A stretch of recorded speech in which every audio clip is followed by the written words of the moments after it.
Good morning, everybody. It's Wednesday, and I'm hoping the weather's going to hold a little bit today. It's been raining all week. Haven't been able to get to Alfie's graveside, but we're hoping to go this afternoon and take the two of the plants that I've got for him anyway and get them in. And I've also bought these.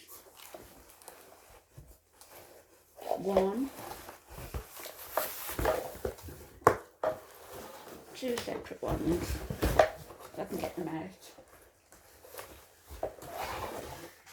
One is for a special dad from all the children, and the flowers are silk, and they are for outside, so they're going to weather the storms, and I've got them fairly secure inside and taped in.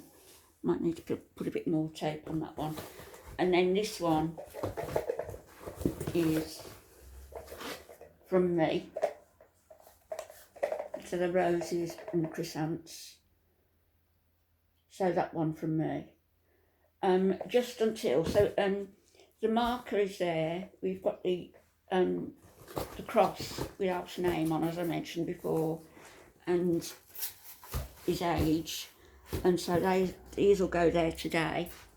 And a couple of plants, the hydrangea plants, I think, will also be planted today, so it's not going to look so stark there, because the flowers will have more or less died off now that we got for the funeral.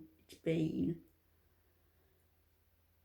been 3 weeks, 14th of September, 21st, 28th, 3 weeks Monday, just gone. So they'll all have gone now, those flowers. Got my forget-me-not on. I bought one for my daughter as well, and that we had for the day of the funeral. She had hers on a coat, and of course I've got my tattoo that I've had for years with Alf's name and a forget-me-not. This bracelet with Mum, silver bracelet, my eldest son bought me, and I think it's the first piece of jewellery he's ever bought me. And Alfie used to buy me jewellery, and don't wear a lot, but what I've got is nice and tasteful and subtle.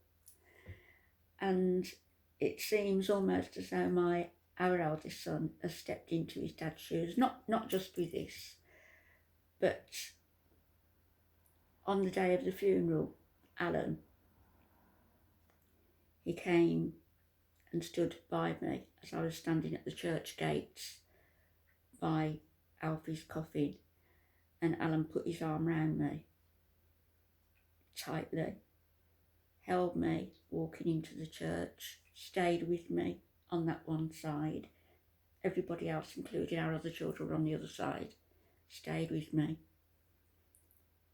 He got up and he did a eulogy about his dad, which was remarkable. He'd written some notes, he didn't really refer to them. He just spoke from his heart as he felt. And that day, we're proud of all our kids, but Alan just increased in stature on that day. He came, when he finished the eulogy, and he came and he stood again beside me. And then I had to get up to do mine and say what I wanted to say. And then back in the car at the graveside, he stood by me. I knelt down at the grave. He knelt down beside me. I had one of the funeral directors on the other side. They must have thought I was going to throw myself in. I wasn't. I was just talking to Alf.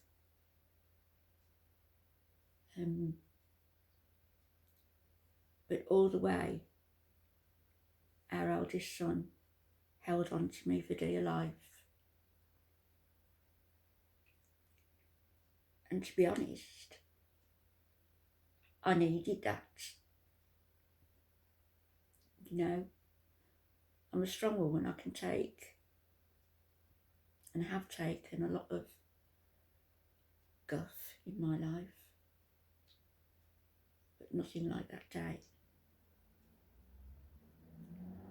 So, to Alan, my remarkable son, so proud of you, and your dad would have been so proud of you. Your brothers and sister were, and I can't say it any other way. You just increased in stature. You stood up and you were solid, you were smart, you were honest, you were truthful, and your dad couldn't have had a better eulogy, couldn't have had better. So I'll be going today to talk to Alf and with our youngest son, and as I say, plant these for him, and then I'll be back. There's something again I want to discuss in a different video, but not this one, it's not appropriate.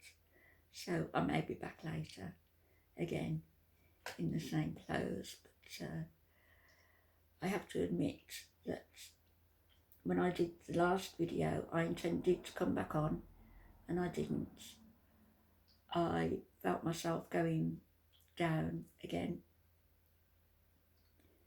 to the point where yesterday I didn't get up out of my bed, except for a packet of biscuits and making cups of tea. Just,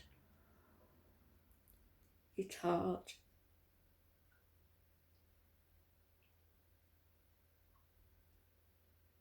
I don't see it getting any easier.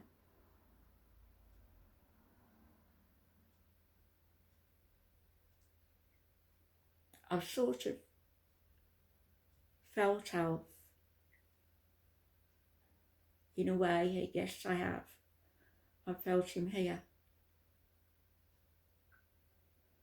But I can't say for sure that he has been here. I need that knowledge. I need that reassurance. I need to know he's at my side. I need to know I'm not alone. Because however wonderful the children are, and however great my friends and family may be, Alfie is the other half of me. He always has been, even when I was doing things that he didn't agree with, that I was putting work first, and he understood. Maybe he shouldn't have been so understanding.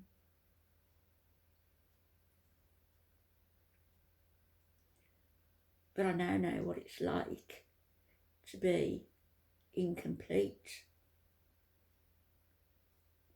to have the mat pulled from under my feet.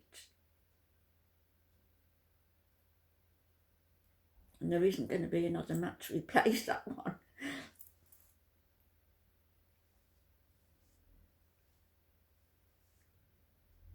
I keep thinking also, when we went to the hospital and Alfie was there on the bed in the little cubicle, and they said the next 24 hours are crucial, and it was cold in there, and I said to the nurse, can you get a blanket? Blankets. I said, yes, a blanket. Can you get me a blanket? And put a blanket over Alf, and I don't know what I was thinking, because I never asked if I could have some liquid so I could swab his lips, if his lips were dry, had he had anything to drink. I didn't ask. And I keep thinking, why didn't I ask? Why? What was I just standing there like a dummy for? Not asking whether he'd had a drink. Was he thirsty? He was gone within 15 or 20 minutes. He was gone when they were saying it could be the next 24 hours are critical. Did they know that he was going to go just like that? They must have. But I keep thinking, was he thirsty?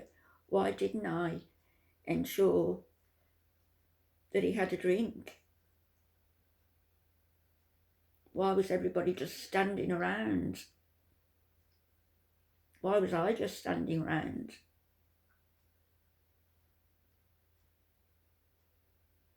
It's not a day I can get back.